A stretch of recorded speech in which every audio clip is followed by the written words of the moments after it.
Coming up on RaiderVision, we continue our celebration of Black History Month with journalist Earl Caldwell's career and our interview with local meteorologist Betty Davis. I am Claire Russell, and this is RaiderVision.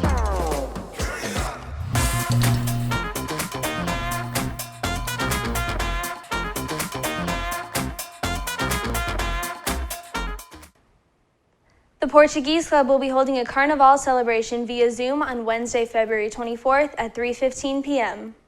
Feel free to dress up in Brazilian Carnival attire and join the fun. The virtual celebration will include games, presentations, and prizes for best costumes and game winners. So as everybody knows, Carnival is the biggest celebration in Brazil, and one of the most famous ones is the one in Rio. So what we're gonna do, we hope that you guys can come. And on the 24th, next Wednesday at 3:15, we're gonna have Brazilian music, we're gonna have a Kahoot contest about Carnival, and also please feel free to come and wear costumes and necklaces and hats. We're gonna have a contest for the first two best costumes. Also, if you know about Carnival, you can also win prizes, and at the end, we're gonna have raffles for a couple of them for Amazon gift cards. So come celebrate with us and let's have fun.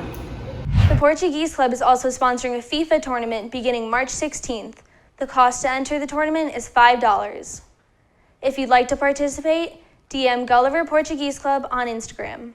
If you have not yet taken your photo for the yearbook, the final Makeup Picture Day will take place Monday, March 1st after school by appointment only. Check your emails for additional information. The World Cinema Club is sponsoring the movie Harriet. Posters with a QR code to the film will be displayed around campus. World language students should contact their teachers for extra credit opportunities related to the film. We continue our celebration of Black History Month by featuring pioneers in journalism. Here's Anya Gruner from our sister site, The Raider Voice, with a report on journalist Earl Caldwell. In celebration of Black History Month, we will be talking about Earl Caldwell and his contribution to journalism. Born in 1939, Caldwell went on to document civil rights movements and events. Best known for his work during the 1960s, Caldwell recorded some of the most important and significant civil rights events, including the documentation of the Black Panthers. Caldwell documented an inside perspective on the Black Panthers as they patrolled African American neighborhoods and protected residents from multiple acts of police brutality. His involvement with the Black Panthers did get him involved in some legal trouble. Caldwell refused to provide information on the Black Panthers Party to the FBI. This choice to withhold information led him to become a landmark and a representative for reporters and their First Amendment right to protect their confidential sources. Caldwell's decision made him the inspiration for the creation for the Shield Law, which was passed to protect reporters and still does to this day.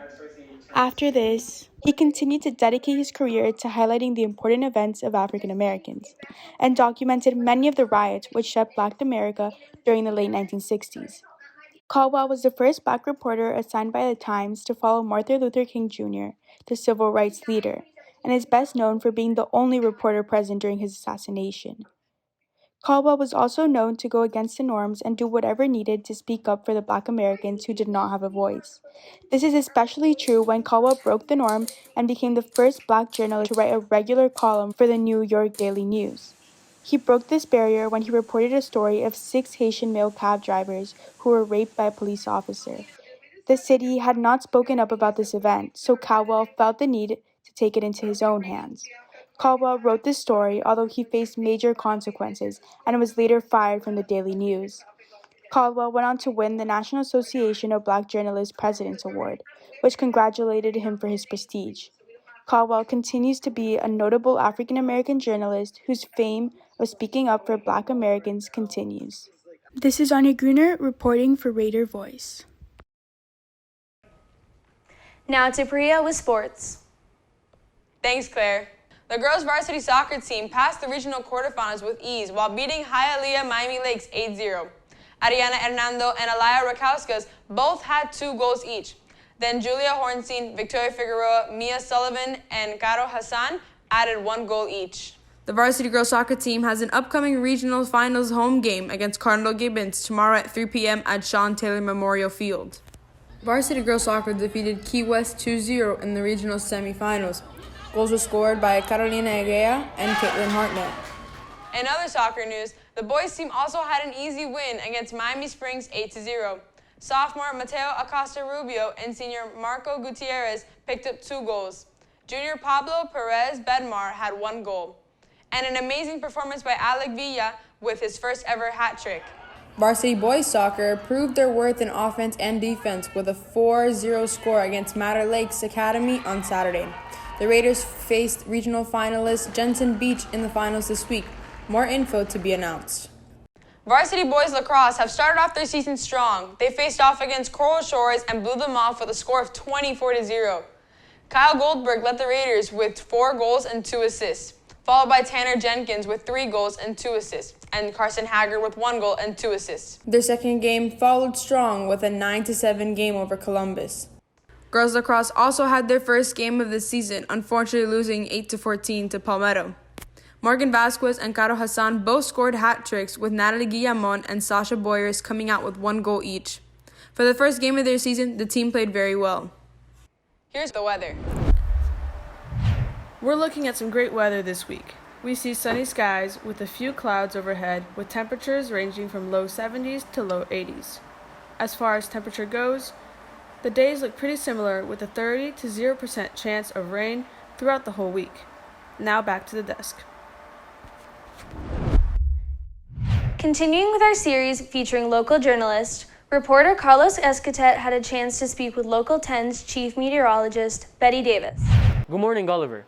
This week for RaiderVision, I was able to get the chance to interview Ms. Betty Davis, Local 10 chief meteorologist, and she's been in the meteorology and journalism field for more than 20 years now. So tell me, how did you decide that you wanted to pursue meteorology? And was meteorology your first choice? I initially decided that I wanted to be a news reporter. That's what I was thinking when I was in high school. And my junior year of college, I did an internship at a TV station. And that is when I got a chance to see what everybody in a newsroom does, all angles of the business, from shooting video to editing, everything you can imagine. And I spent some time in the weather department. So it was actually during my internship when I knew I wanted weather to be a part of what I was doing. So I went back to college, graduated with a degree in English because that was my major. Someone told me just major in English if you want to be a reporter. So I did that. But as soon as I finished, I knew I needed to start learning meteorology. So Mississippi State University had a distance learning broadcast meteorology program. So as soon as I finished Spelman, I got enrolled in that. So second, in honor of Black History Month, can you tell us about what person of African descent has made an impact in your life? Well, the people who have had the biggest impact in my life have been my parents. Neither were meteorologists, neither have a college education, but they poured everything that they have into me and my siblings. So they have been really inspiring for me throughout my life. My siblings have also been an inspiration for me, particularly my sisters. I have 6 sisters. So when I was growing up, I was able to see my sisters attending college. I was able to see my sisters pursuing majors in computer science and engineering and go off and have these professional careers. So before STEM was even a thing, so to speak, they were already doing it. So I had those early examples of people achieving in math and science, women achieving in math and science, Black women achieving in math and science. So even though I started out as an English major, transitioning over to meteorology, it was something I knew I could do. And so for the final question, given your position and time, how can professionals like you inspire young journalists like us to further pursue this field of work? We can inspire young journalists like you by doing what we're doing right now, which is talking to you. When you reach out to us and you want to connect, you want to have a conversation, we should be having those conversations with you. We should be telling you what the business is and telling you what it's really about, and encouraging you to pursue internships. But it is okay to change your mind if you decide later it's not for you. So I think those are the things that are important to keep you moving where you need to go along this career path or even another career path. Next week, we'll continue our series where Jonah Schachter gets the chance to talk to Jim Barry, sports anchor for CBS 4. Thank you. That's all for RaiderVision. We'll see you next time.